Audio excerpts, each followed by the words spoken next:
All right, guys, Touch Crowd back again today. Hope you're all doing well and enjoying your day so far. Welcome back to the Pre-Prime Classic interview series. Today, I'm joined by TJHaLy of the Boston Breach. How are you doing, sir? We're looking good in the Boston facilities. The team's going out to lunch, though, but you're not coming along. You're committed to the grind. I appreciate it. Yeah, I'm feeling good. Happy to be here. I'm just ready for the Pro Am Classic in about a week, so I'm getting ready to grind. Good stuff. It's been about time. Nova set us up for this, and he mentioned in the intro thing, like, if we want to air out the beef. I wasn't really aware there was any beef, but maybe we could. I We don't could really cover know some what beef he's talking. subtitles. I don't know what beef is he talking about. I'm not really sure. I don't know. I remember there was one time, like, because the flank for me has not been a good time this year, because it's like, well, just in general, it's on later usually, and there hasn't been as much roster craziness to have like emergency flanks. I don't know. So Yeah, it's just how it's been, and with like new guests and stuff, I haven't really been on the flank. But I think there was one time that I joined the call in the TeamSpeak or something, and you were in there, and you were like, "All right, I'm out of here" or something. But I don't know if maybe that's the extent yeah, of I it, don't to be know. honest. Not really sure. We can draw a line in the sand. It's time to, we plow on ahead. First thing I wanted to mention, really, because I know you've had some thoughts known on this about the kind of the player break situation that's been going on. Obviously, we've had quite a long time off. You said you've been off scrims for a fair bit, only getting back into it the last few days.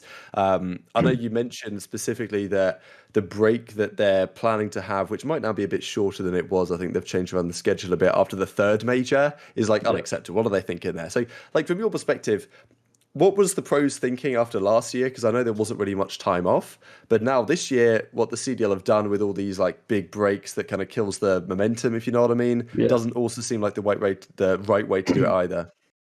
Yeah, I mean, the way I would like prefer is if it was like between each major, like a set time. You know what I mean? Like a set 2 weeks or 3 weeks, like before your next set of matches. But I feel like this year it's like major one and major two were kind of rushed, and then the the second half of the year is like a month apart. I mean, they before major four they kind of trimmed it down a little bit. They moved the tournament sooner, but originally it was like a month break, major three, another month break, major four, and I just feel like yeah, like you said, it kind of kills the momentum for any teams that have momentum going into like the major and the second half of the year. I just prefer if it was like more equal throughout each major. That's all. Yeah, that makes sense. I'm sure there's some conflicts and like when they can get the venues and stuff like Yeah, this, but it just seems like I'm sure they could have fit in an entire other major cycle if they really wanted to. You know what yeah, I mean? So exactly. it's Yeah, just yeah, they had the Warzone tournament too. So I just yeah, wish it was. exactly. Yeah. I wish Some it of was your boys more. played in that, right, on your team, but like a Yeah, lot of teams didn't they got even bother. fried. They got smoked. If you'd have played, would they have been better? Like, Oh, probably not. I'm not a Warzone guy. Rebirth's not my thing. I probably got smoked as well.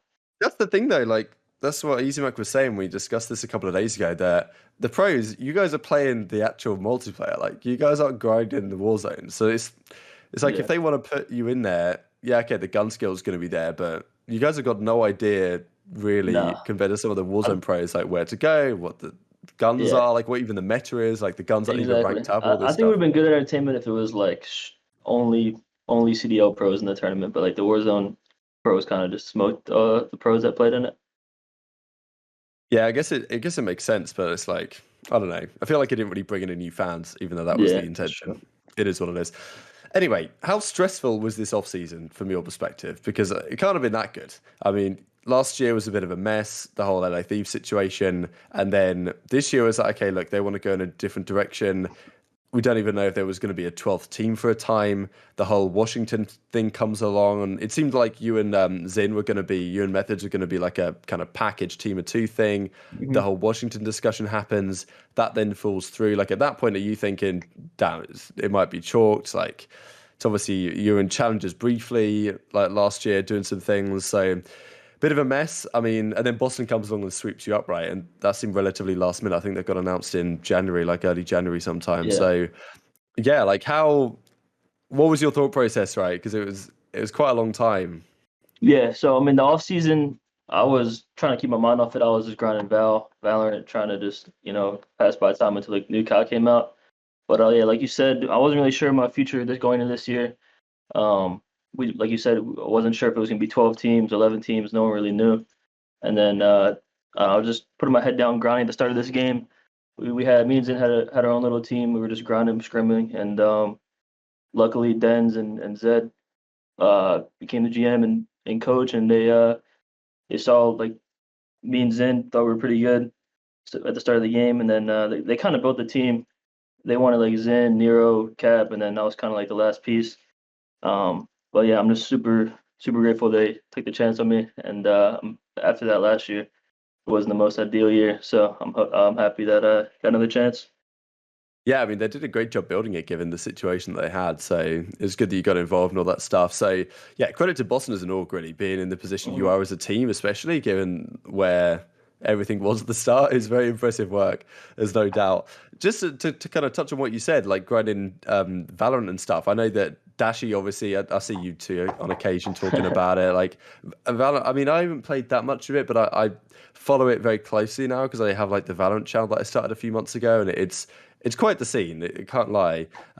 It's also interesting. Like it's also a good game. I mean, my thing I was wondering about was because Dashi, there was a video I made today, but probably a few days ago by the time this goes live, about Dashi was kind of talking to the Optic guys that he likes to play Valorant a lot in his kind of off time from CODs, but he doesn't want to stream it because fans will think, oh, well, he's playing Valorant, and therefore, if he loses games, then we can like it's his fault for not grinding COD 24/7. If you know what I'm saying, which seems Yeah. like a pretty ridiculous like perception because you can't play COD all the Hmm. time. You would think, and it's Nah.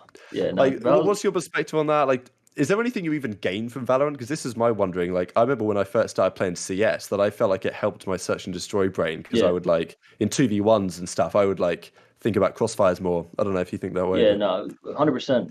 I talk to Brandon all the time about it too. Like Valorant definitely like gives you another way to like look at COD in a sense. Like it is S&D at the end of the day. So like some situations you play in that game can transfer over to COD. And yeah, I mean I like playing in the off season. I don't really play it at all during the season because I don't have a setup here to even play it. But that game could definitely help you out in some situationals in S&D and just like overall just search and destroy in general. interesting how that works. But yeah, it's cool to be honest. Like, I mean, what rank did you get to? Like, how are you pretty cracked? Uh, yeah, I got to Immortal 3. I didn't hit Radiant, but Immortal 3 was my peak, and I was like hovered around Immortal 2, Immortal 3. Some of these guys, man, crazy.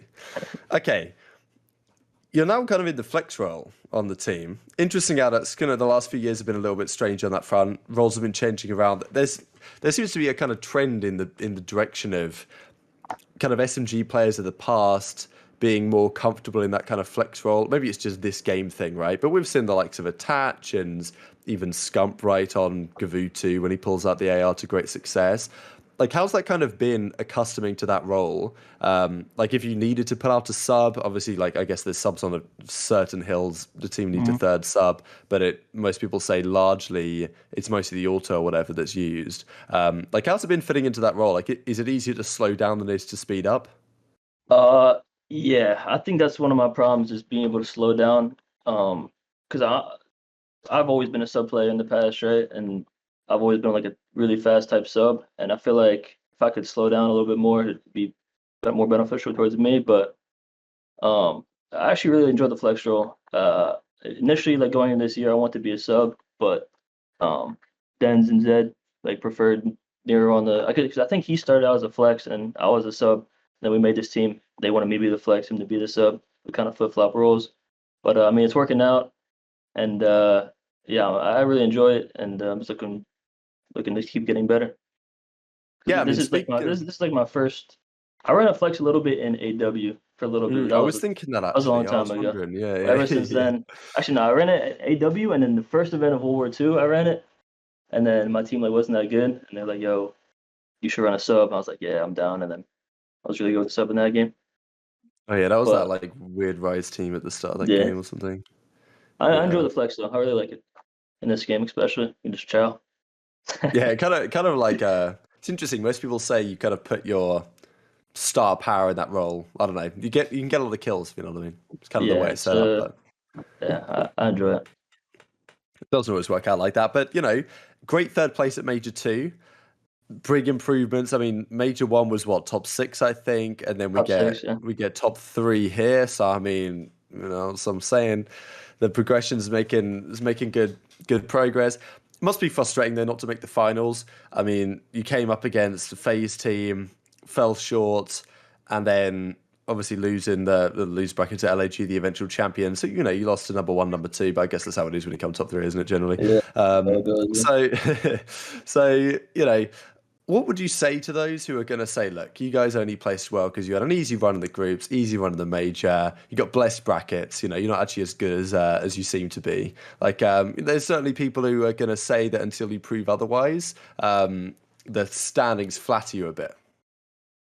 Yeah, I mean, people can say what they want. We know how good we are, and I mean, we kind of had a bad time against FaZe so far this year, but I mean, they're a good team. We're want to keep getting better and better. We don't really care what people say. Just keep getting better and better, and then still got 3 tournaments left or 4 tournaments left, and we're just looking to keep getting better and hopefully win one. Yeah, for sure. I mean, that was actually my next question about FaZe, right? Because it was some interesting stats I saw today. At least in Hardpoint, I think you guys against FaZe, maybe it's against FaZe, London, and Thieves, or pretty much against the top 3 teams. I don't think you've won a Hardpoint yet. And in terms of series count, it's not looking so good against FaZe either. I think you're like 0-4 in Hardpoints against FaZe or something as well. So it's not been great against the real top dogs. I don't know if you guys feel like you play different, or like have you reviewed a lot of VOD against those teams? Because it feels like when sometimes there's a bit more. It feels like there's more of an air of confidence about your team when you're not playing FaZe, and then when you play FaZe, it feels like, I don't know, the dynamic feels slightly different. I don't know. That's maybe just to watch. FaZe maybe you're just that team that puts you in a spot. But I feel like part of it too is kind of like what maps we play them on. Like, if you look at our records, I'm pretty sure we're like 7-3 on Gavutu or something like that, and we keep playing them on that map, and that's like one of their better maps. But like, it's just like a weird matchup right now for us. I don't know, just the way the maps play out, and I don't know. We've been watching them a lot.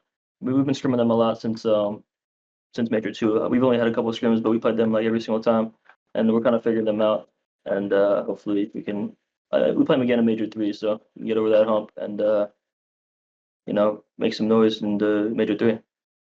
Absolutely. Before we get to Major 3, we've got the Pro-Am Classic coming up. Your group is as follows: yourselves, Los Angeles Gorillas, Paris, and the North American Ultra Academy, which is, well, they were the number 1 seed, obviously, coming through. So it's an interesting group in a way. Like the LAG team, of course, they've now got Spark in their squad full-time, a rematch of the game you had losing Game 5 at Major 2 in the losers finals. Paris, I don't know if you guys have played in some time, but it's an interesting situation with Paris because, yes, they're top 12 and, they're not top 10, 11 or 9 or whatever, but they're they still can beat a team on their day, right? You know what I mean? And then you've got the Ultra North American Academy where it's like these guys, who knows what they can do, right? So only top 2 of the group get through. What are your kind of perceptions about the strength of this pool you find yourself in? I'm not really sure what to think of our pool. I mean, we know what we're gonna get out of Paris. Not really sure what to think of the Toronto NA team. We know they're the number 1 seed, won the M tournament, but the only team we really know is LAG, and we know they're a good team. They're a good search team, so we've been prepping on our search a lot, and yeah, I mean, we're just gonna play our game and not really focus on. We're not really too worried about the other teams, honestly. We're just gonna, hopefully make it out top 2 and make a good run, Yeah, make a good run. Yeah, Yeah, I that's don't the got too thing. much on the other teams. No, it makes sense. It's fine. I mean, like, that's the thing. Top 2 in the group. Just because we talked about the format of the kind of the season in general, what do you think could be improved about just the way this particular tournament is done? Because I think people are a really big fan of the idea, okay, we can actually have pros and amateurs at the same event. And that's crazy. Not something I thought would happen in the CDL era, to be perfectly honest. It's happening, but it's maybe not being done in the best way. Like, yes, there's talk about they didn't get the venue they wanted, had to change things around. Like, obviously, there's no fans. It's done at kind of like a LAN center type stuff, right? So it's going to be a kind of a throwback type style here. Yeah. It obviously doesn't count for points, which would be nice, but you guys are sticking pretty in terms of points anyway, to be honest. And there's no real way to do that because you've got the amateur teams there as well. But so there's a few things that have been said. Obviously, the single limb thing is a frustration, no crowd. Yeah. There's ways to improve it, right? Despite them maybe a good step, I think, this season. Yeah, I mean, like you said, probably my biggest thing is the single elim. I think the format and like the pool play structure, how like the CWL had it, was really good. How they have that. I just wish it was double elim. You know, just going to event single elim, lose once and you're done. I just don't think that's a. I don't know. I really prefer uh double elim. I'm not sure how like grand finals works either, but uh yeah, double elim is probably the most It's ideal. a good point, actually. Yeah, I wonder. It'd be funny if Grand Finals they somehow have like just a So I don't know monster if it's a best of five or a best bracket. of Yeah, seven, best of nine. I don't know what it is. let's make it up as we go along. Right. So here we go. I mean, obviously, you guys want to build confidence going into Major 3 so you can keep taking steps in the right direction. But of course, look, we've gone top 6, we've gone top 3 going into this event, want to get out the groups, make a bit of a run. Like for you guys, again, I remember I asked Zed this question, I think going into Major 1, and he said that, like, look, if they can get top 6, if you guys can get top 6 at Major 1, he'd be a happy man, he'd take you out for a steak dinner or something, which I think is exactly what happened. And then I think Methods maybe said a similar thing about top 3 last time. So, like, you know, the expectations are obviously going up for your team, and there's some pressure on to kind of perform, obviously, even though it doesn't mean all that much. And teams are going to take some stock into this going in, right? So, what's kind Yeah. of like a result that you'd come away pretty happy with? Um, Probably just another top three. I mean, so if you look at our year so far, we've only improved. We got top 12 at the kickoff, top six major one, top three major two. I mean, we just want to keep improving, keep getting better. We don't want to decline. And anything in the top three is I think good for us and heading towards the end of the year. Good stuff.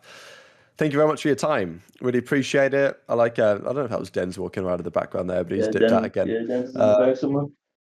yeah, Denholm, man, some of that old reciprocity content, some absolute gold in there. I don't know if you've watched any of that recently. Yeah, that was good. That was good stuff. But yeah, like any final words you have to say to Boston fans rooting you on at the event? Yeah, appreciate the Boston fans supporting us and going to this event. It's gonna be a good one, and hopefully we can bring home a W. Let's go. Thanks very much for your time. Thanks all for watching at home. Hit a like on the video. Haven't said that yet, so make sure you do it. Subscribe if you're new as well, because I don't know, my Valorant channel overtook the Breaking Point channel in subscribers. We can't be having that happening. So switch it up. Thanks for watching as always. Take care of yourselves. We'll see you next time.